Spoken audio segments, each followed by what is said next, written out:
Sisonke, what about in South Africa? I mean, land reform is a live conversation at the moment. I mean, South Africa is interesting because we're the majority, right? Black people are the majority. It's our government. We elect a majority black government. We've done so for the last 25 years. Of course, the wealth remains in the hands of the white minority, but we have political power, and that has some meaning.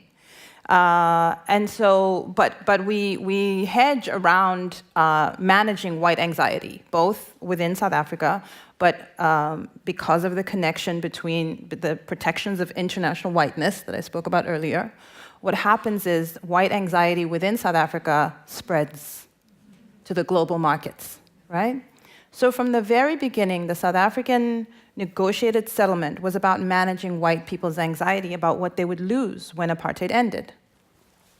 One of the things they were worried about losing was the political power, but the thing that they were really worried about losing was economic power, was their way of life, their privileges. And that hasn't happened, right? Because we extended ourselves, forgave them. But what we really did, more than forgive them, is that we made the truth and reconciliation process, and this will be interesting for Australians, we made the truth and reconciliation process very narrow.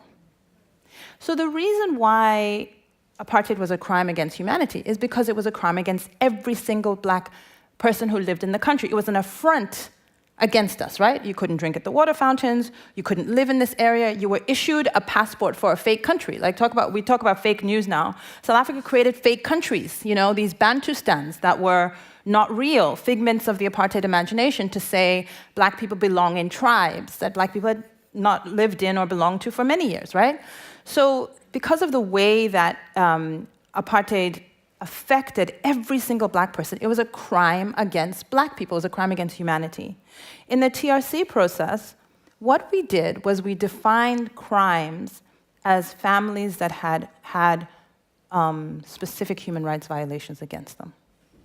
So what it meant was the hearings and the national process was about forgiveness if someone had been murdered by the police, if someone had been executed, if there was a death or a body or an abduction, which is a much narrower set of people than every single black person who was affronted by the crime of apartheid and who suffered economically as a consequence of apartheid, right? Because there was job reservation, et cetera.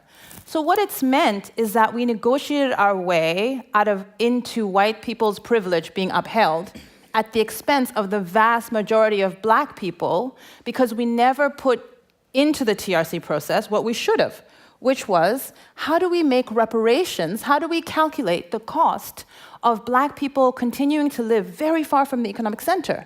That's what keeps black people in South Africa poor today, right? That you have to spend 60% of your salary every month just in taking transport into the city, because black people were deliberately moved far away so white people didn't have to look at them, right? So these are the inequalities that are entrenched, that are economic, that are a consequence of apartheid, which we never dealt with because TRC, we focused it narrowly on the trauma of your body being beaten, but we were not interested in opening it up too wide because we didn't want the international community, white capital, to be nervous about what that would really mean. If we did proper reparations in South Africa, it would have been it would look like a different country. And so that's what we deliberately excluded from the frame. And this is the problem with reparations in South Africa. So it's a black government, we have political power, but we remain very much hostage to international sentiment, the sentiment of the markets, right? The market guy is so moody, right? And he has the market guy has a particular view on black governments and the capacity of black people to manage money, the wealth of white people in a country like South Africa.